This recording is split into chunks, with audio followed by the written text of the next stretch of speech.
CBSE words में आपका स्वागत है। तो हम पढ़ रहे थे क्लास 8 साइंस का 4th चैप्टर, इसका नाम है कंबशन एंड फ्लेम, और इस चैप्टर की 3 वीडियोस अपलोड हो चुकी हैं। अगर आपने नहीं देखा तो डिस्क्रिप्शन में आपको लिंक मिल जाएगा, वहां से देख सकते हो। आज का हमारा टॉपिक है 4.6 व्हाट इज अ फ्यूल। ये फ्यूल क्या होता है? तो हमने स्टार्टिंग में देख ही लिया था। ऐसा सब्सटेंस जिसके अंदर कंबशन होता है, यानी वो ऑक्सीजन के साथ रिएक्ट करके हीट निकालता है, उसको हम फ्यूल कहते हैं। अब इसी के बारे में थोड़ा डिटेल में जानेंगे। Recall that the source of heat energy for domestic and industrial purposes are mainly wood, charcoal, petrol, kerosene, etc. These substances are called fuels. याद करो हीट एनर्जी के सोर्सेज के बारे में, यानी जहां से हमको हीट एनर्जी मिलती है, गर्मी मिलती है, डोमेस्टिक यानी घरों में यूज करने के लिए या इंडस्ट्री वगैरह के अंदर यूज करने के लिए, वो हमको कहाँ से मिलती है? वुड से मिलती है, भाई लकड़ी जलाओगे तो हीट निकलेगी। इस तरह चारकोल, पेट्रोल, केरोसिन एक्सेट्रा, ये वो चीज़ें हैं जिसको हम बर्न करते हैं, जलाते हैं, तो हीट एनर्जी हमको मिलती है। तो ये क्या हो गया? हीट एनर्जी के सोर्स हो गए, यहां से मिलती है। इन्हीं सब्सटेंसेस को हम फ्यूल्स कहते हैं। A good fuel is one which is. अब गुड फ्यूल की आपको कुछ कैरेक्टरिस्टिक्स दी हुई है, यानी एक अच्छे फ्यूल के अंदर क्या क्या चीजें होनी चाहिए। तो आपसे क्वेश्चन ऐसे आ सकता है, what are the characteristics of good fuel. तो ये सारे चीजें आप पॉइंट वाइज आप लिख देना जो यहाँ पर लिखी हुई है। पहली चीज रिएडली अवेलेबल, यानी आसानी से मिल जाए। दूसरी चीज इट इज चीप, सस्ता होना चाहिए। It Burns easily in air at a moderate rate, ये आसानी से एयर में बर्न हो जाए, ऐसा ना हो कि इसको जलाने में एकदम हालत खराब हो जाए। एट मॉडरेट रेट, इसका मतलब क्या है कि भैया ठीक ठाक स्पीड से जले। ऐसा ना हो कि आपने उसको जलाया और 5 मिनट के अंदर जल के स्वाहा हो गया। अगर उसको हम जला रहे हैं तो कुछ देर तक जले, जैसे लकड़ी है जलाएं तो कुछ देर जले। अब सोचो लकड़ी, अगर एक लकड़ी का टुकड़ा बड़ा आपने लिया, उसको जलाते और 2-3 मिनट के अंदर वो जल के राख बन जाता तो क्या होता? तो बेकार है यार। ऐसी चीज़ हो जो देर तक जले, यानी धीरे धीरे करके वो जले, मॉडरेट रेट से, नहीं बहुत स्लो भी ना हो, बहुत फास्ट भी ना हो, मॉडरेट रेट हो। और क्या चीज़ होनी चाहिए अच्छे फ्यूल के अंदर? It produces a large amount of heat, ज़्यादा ज़्यादा हीट हमको मिले उसके अंदर से, क्योंकि जला किस लिए रहे? हीट के लिए ना, तो ज़्यादा ज़्यादा हीट मिले। It does not leave behind any undesirable substances, जलने के बाद कोई ऐसी अनडिजायरेबल सब्सटेंस, यानी ऐसा जो किसी काम का ना हो। जैसे लकड़ी जलाते हैं तो राख वगैरह बचती है, पेपर जलाओगे ना तो राख वगैरह बचती है, तो वो हमको नहीं चाहिए, किसी काम का नहीं है। तो फ्यूल ऐसा हो जिसमें ये सारी चीज़ें जलने के बाद जो राख वगैरह है वो ना बचे। There is probably no fuel that could be consider as an ideal fuel. अब कोई भी ऐसा फ्यूल नहीं जिसके अंदर ये सारी बातें पूरी तरह से हो। तो जैसा फ्यूल हमको रिक्वायर है, जो जो कैरेक्टरिस्टिक्स हमने लिखी हैं, वो तो हो गया आइडियल फ्यूल, यानी ऐसा मिल जाए तो भैया मज़ा आ जाए। लेकिन कोई भी फ्यूल आइडियल फ्यूल नहीं होता, यानी ये सारी बातें पूरी तरह से पूरी हो जाए, ऐसा नहीं है। तो किसी भी फ्यूल को हम आइडियल फ्यूल नहीं मान सकते कि हाँ भैया ये बेस्ट है, इसी को यूज़ करना चाहिए। वो फ्यूल किस काम के लिए हमको यूज़ करना है, उसी हिसाब से उसके अंदर चीज़ों को हम देखते हैं कि इसके अंदर वो चीज़ें हमको मिल रही हैं कि नहीं जो हमको चाहिए। We should look for a fuel which fulfils most of the requirements for a particular use. कोई भी यूज़ करना है तो उसके अंदर जो भी हमको रिक्वायरमेंट है उनको ये फ्यूल पूरा कर रहा है कि नहीं, हम बस ये देखते हैं। फ्यूल की जो कॉस्ट है वो अलग अलग होती है। कुछ फ्यूल होते हैं जो सस्ते होते हैं दूसरों से। Make a list of fuel familiar to you, group them as solid, liquid and gaseous fuels as in table 4.3। तो यहाँ पर टेबल 4.3 है। टाइप्स ऑफ फ्यूल्स की बात कर लें। सॉलिड फ्यूल्स में एक आपका कोल दिया है, दूसरा वुड लिख सकते हो, चारकोल लिख सकते हो। लिक्विड फ्यूल की बात कर लें, केरोसिन ऑयल, डीजल हो गया, पेट्रोल हो गया। गैसियस फ्यूल की बात कर लें, नेचुरल गैस हो गया, एलपीजी हो गया आपका, हाइड्रोजन गैस हो गया, ठीक है। 4.7 फ्यूल एफिशिएंसी। अभी जो वर्ड एफिशिएंसी है, इसका बिल्कुल सिंपल वर्ड में अगर मीनिंग बताऊं तो कितना चीज़ें हमको देनी पड़ रही हैं और कितना हमको उसका रिजल्ट मिल रहा है। किसी भी चीज़ के लिए कितना इनपुट देना पड़ रहा है और कितना आउटपुट मिल रहा है, तो ये आउटपुट अपॉन इनपुट का जो रेशियो हो, ये एफिशिएंसी होता है। तो हमारा टॉपिक है फ्यूल एफिशिएंसी। तो इस टर्म में इसको अगर हम समझें तो मान लो कोई फ्यूल है, उसको इतनी क्वांटिटी हमने लिया, और एक दूसरा फ्यूल है उसको भी उतनी ही क्वांटिटी लिया। ये ए फ्यूल है, ये हमारा बी वाला फ्यूल है। दोनों को हम जला रहे हैं, दोनों की क्वांटिटी सेम है, ध्यान रखना। दोनों अलग अलग तरीके के फ्यूल हैं लेकिन दोनों का अमाउंट सेम लिया। जैसे मान लो 1 किलो उसको ले लिया, 1 किलो उसको ले लिया। अब दोनों को जलाएंगे, जलने से हीट मिलेगी। ए हमको हीट ज़्यादा दे रहा है, बी हीट कम दे रहा है। दोनों से हीट निकल ली लेकिन ए की हीट ज़्यादा है, बी की कम है। तो हम कहेंगे ए की एफिशिएंसी ज़्यादा है, यानी उतना ही इनपुट दिया, वही 1 किलो हमने लिया, हीट हमको ज़्यादा मिल ली ए में, और उतना ही इनपुट हमने बी में दिया, यानी वही 1 किलो लिया, लेकिन यहाँ पर हीट हमको ए के कंपैरिजन में कम मिल रही है। तो ज़्यादा एफिशिएंट कौन सा हो गया? ए हो गया। मान लो आपसे कहा गया कि आपको बॉयल करना है given quantity of water using cow dung, coal and LPG as a fuel, which fuel would you prefer? कुछ पानी आपको दे दिया गया, इसको उबालो, और उबालने के लिए भाई किसी चीज़ को जलाओगे, उसी के ऊपर तो रख के उबालोगे ना, तो काऊ डंग यूज़ कर लो या कोल या एलपीजी, इन्हीं में से किसी को आपको यूज़ करना है, तो कौन सा प्रेफर करोगे? भाई मैं तो यूज़ करूँगा एलपीजी। गिव योर रीज़न, ऐसा क्यों करोगे, इसका रीज़न बताओ।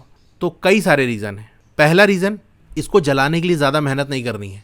काऊ डंग को जलाना है, वैसे तो मैंने नहीं जलाया, लेकिन जलाने में इतना आसान नहीं होता, देखा है मैंने जलाते हुए, थोड़ा मुश्किल से जलता है। कोयले को जलाना है, थोड़ी मेहनत करनी पड़ेगी। वहीं एलपीजी को जलाना हो, बस गैस ऑन किया, लाइटर जलाया, फट से जल गया। तो इसके आंसर को इस तरह से दिया जा सकता है कि I would prefer LPG because, पहला point, it is easy to burn, जलाना आसान है।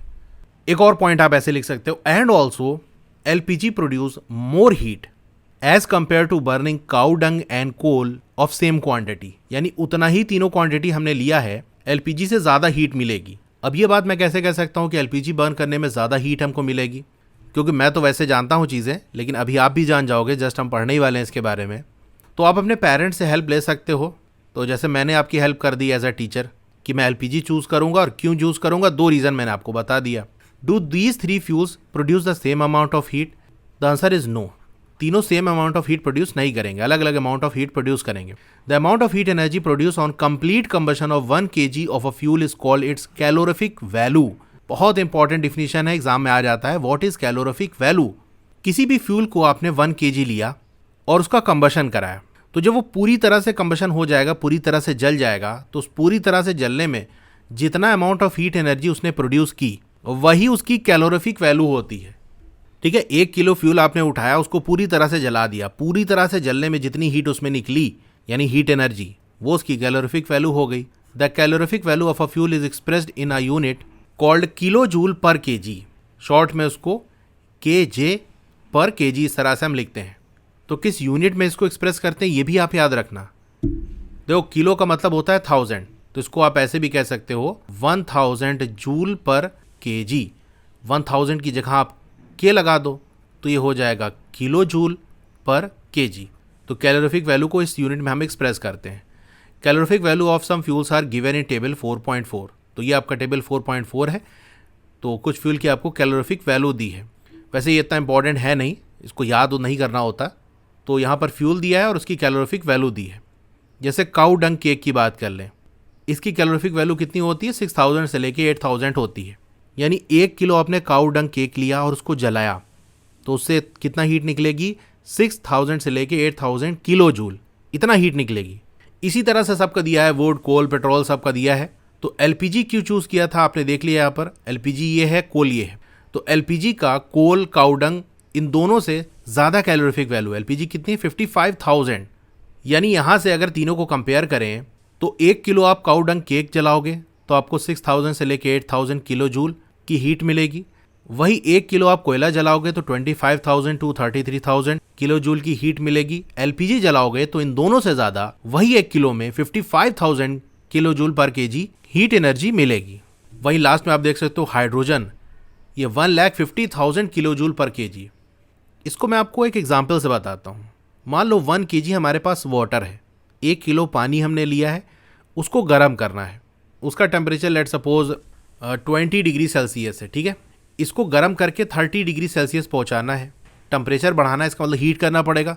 हीट कैसे करोगे? कोई चीज़ जलाओगे, उसी के ऊपर बर्तन में करके पानी रखोगे, तब वो गर्म होगा, तो टेम्परेचर बढ़ जाएगा। अब जलाने के लिए फ्यूल चाहिए होगा। कौन सा फ्यूल आप चूज़ करो? अगर काऊ डंग केक आप यूज़ कर रहे हो, तो 1 किलो पानी का टेम्परेचर 20 डिग्री से लेकर 30 डिग्री पहुंचाने में तो लगभग आपको 8.4 ग्राम्स काऊ डंग केक चाहिए होगा। यानी इतना काऊ डंग केक लेके उसको जलाओगे तो जब पूरी तरह से जलेगा तो उसमें आपको इतनी हीट मिल जाएगी कि आपका जो पानी है वो 20 डिग्री से 30 डिग्री पहुंच गया। वहीं अगर आप एलपीजी का यूज़ करोगे ना, तो आपको लगभग 1.8 ग्राम के अंदर ही ये काम हो जाएगा। यानी थोड़ी सी एलपीजी के अंदर ही आपके वाटर का जो टेम्परेचर है वो 20 से 30 डिग्री पहुंच जाएगा। तो कैलोरिफिक वैल्यू इसलिए इंपॉर्टेंट हो जाती है कि दोनों को हमने कंपेयर किया तो उतने ही काम के लिए हमको काऊ डंग ज़्यादा चाहिए होगा, ज़्यादा क्वांटिटी है, देर तक जलेगा, टाइम लगेगा। वहीं एलपीजी थोड़ी क्वांटिटी ही जलने में हमको उतना काम हो जा रहा है, थोड़ी क्वांटिटी जलाना है, कम टाइम के अंदर जल जाएगा और हमारा काम जल्दी से हो जाएगा। तो इस तरीके से कैलोरिफिक वैल्यू का हम यूज़ करते हैं कि कहाँ पर क्या रिक्वायरमेंट है, कितना हीट चाहिए, कौन सा यूज़ करें तो काम जल्दी हो जाएगा, किससे ज़्यादा हीट हमको मिल जाएगी, ये सब हम देखते हैं। Burning of fuels leads to harmful products. जब फ्यूल बर्न करता है तो उसमें से हार्मफुल चीज़ें, नुकसानदेह चीज़ें निकलती हैं।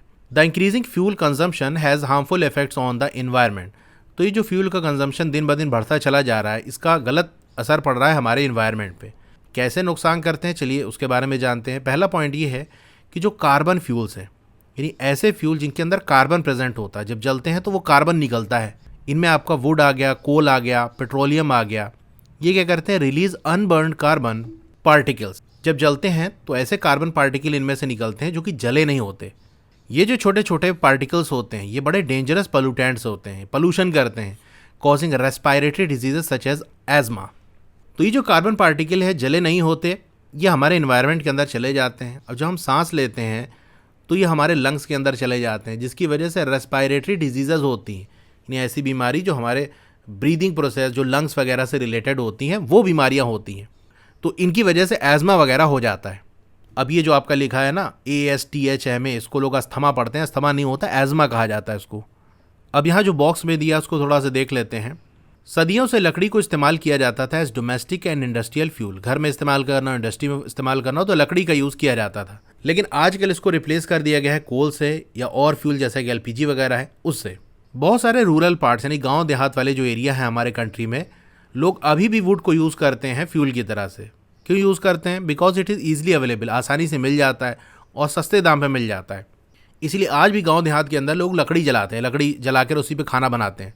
लेकिन लकड़ी जलाने की वजह से बहुत ज़्यादा धुआं निकलता है जो कि हार्मफुल होता है इंसानों के लिए।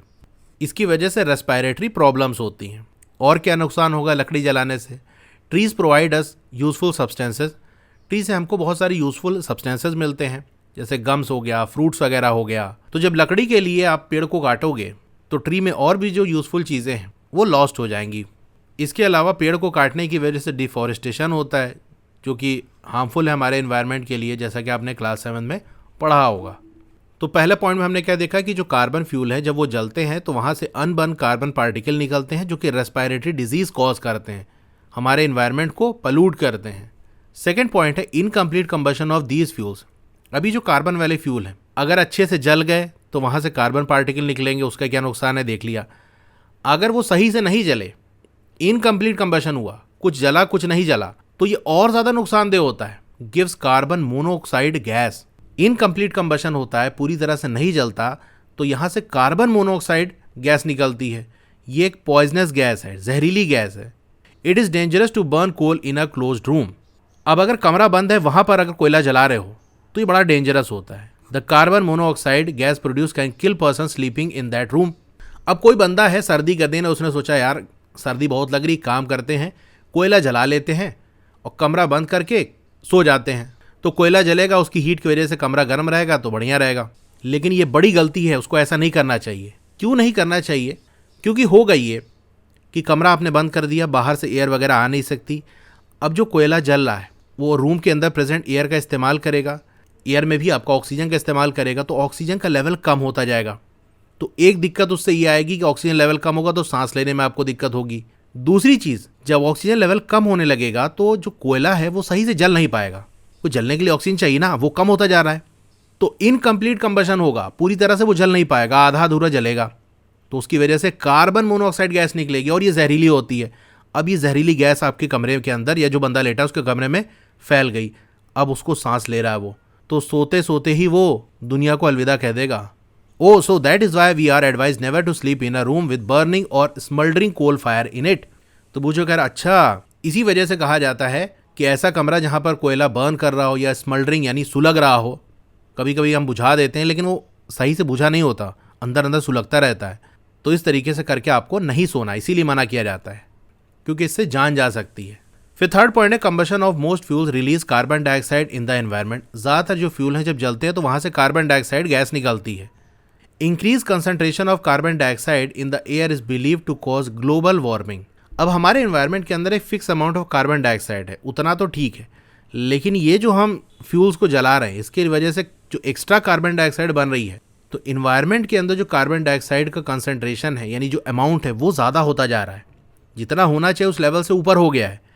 इसकी वजह से ग्लोबल वार्मिंग हो रही है। ग्लोबल वार्मिंग मतलब पूरी दुनिया गर्म हो रही है। तो इसके बारे में दिया भी हुआ है, global warming is the rise in the temperature of the atmosphere of the earth. Earth का जो एटमॉस्फेयर है उसका टेम्परेचर बढ़ रहा है। हर साल आप सुनते हो कि यार इस बार गर्मी ने तो रिकॉर्ड तोड़ दिया, पिछले साल से ज़्यादा गर्मी थी, पिछले 10 साल में ऐसी गर्मी नहीं पड़ी जितना इस बार पड़ गई।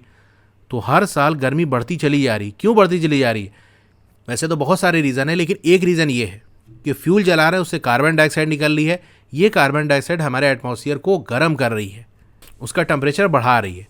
तो टेम्परेचर राइज होने की वजह से और क्या दिक्कत आएगी? This results among other things in the melting of polar glacier which leads to the rise in the sea level. इसकी वजह से और इसी तरह से और भी चीज़ें होती हैं जिनकी वजह से जो पोलर ग्लेशियर्स हैं वो पिघल रहे हैं। यानी पोलर रीजन्स के अंदर बड़े बड़े बर्फ़ के टुकड़े हैं। अर्थ में बिल्कुल नॉर्थ की तरफ चले जाओ या साउथ की तरफ जहाँ अंटार्कटिका वगैरह है वहाँ पर चले जाओ, वो आपके पोलर रीजन्स हैं। वहाँ पर बड़े बड़े बर्फ़ के टुकड़े होते हैं, इसको हम ग्लेशियर्स कहते हैं। जब गर्मी बढ़ेगी तो वो पिघलेंगे, पिघल के कहाँ जाएंगे? पानी के अंदर जाएंगे वो। तो पानी का लेवल बढ़ेगा कि नहीं? मान लो ये ग्लेशियर हमारा है, ऐसे ये पानी का लेवल था, अब ये पिघलेगा तो ये पानी बन के अंदर जाएगा तो वाटर का लेवल जो है वो ऊपर की तरफ हो जाएगा। इससे दिक्कत ये आएगी causing floods in the coastal areas. समुंदर के किनारे जो पानी का लेवल है वो ऊपर जाएगा क्योंकि पूरा ओशन के अंदर पानी का लेवल बढ़ गया।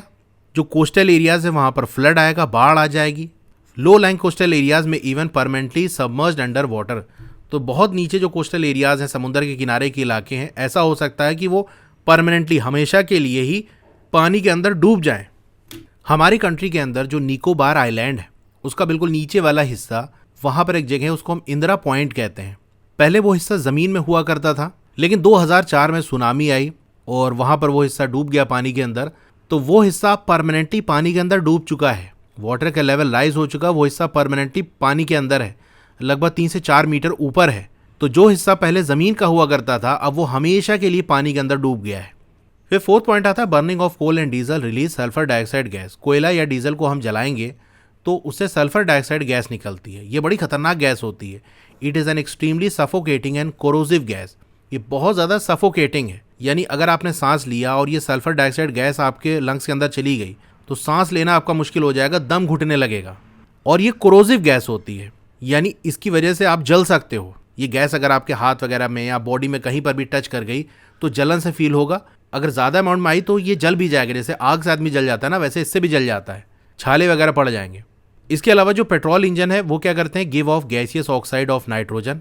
तो ये पेट्रोल इंजन के अंदर हम पेट्रोल डलाते हैं, ये पेट्रोल जब जलता है तो वहाँ से नाइट्रोजन के गैसियस ऑक्साइड्स निकलते हैं, जैसे नाइट्रिक ऑक्साइड, नाइट्रोजन डाइऑक्साइड।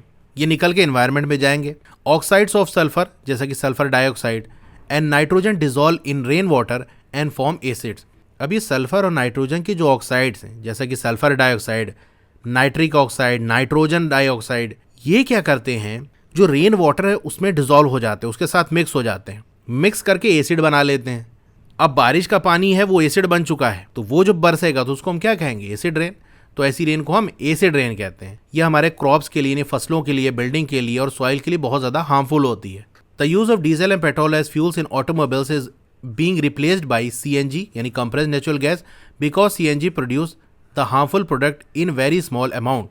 तो अब ऑटोमोबाइल्स के अंदर, गाड़ियों के अंदर डीजल और पेट्रोल की जगह CNG का बहुत ज़्यादा यूज़ होता है, यानी कंप्रेस्ड नेचुरल गैस का। इसलिए इसको यूज़ करते हैं क्योंकि जो हार्मफुल प्रोडक्ट हैं वो इसमें से कम अमाउंट के निकलते हैं। तो इसलिए इसको ज़्यादा प्रमोट किया जा रहा है कि भैया ये वाला यूज़ करो, इससे इन्वायरमेंट को नुकसान कम होगा। तो हम कह सकते हैं CNG क्या है? क्लीनर फ्यूल है, साफ़ सुथरा फ्यूल है, यानी इसमें से भी हार्मफुल प्रोडक्ट निकलते हैं लेकिन कम निकलते हैं। ठीक है, तो ये टॉपिक यहाँ कंप्लीट होगा, इसी के साथ ये चैप्टर भी हमारा कंप्लीट हो गया।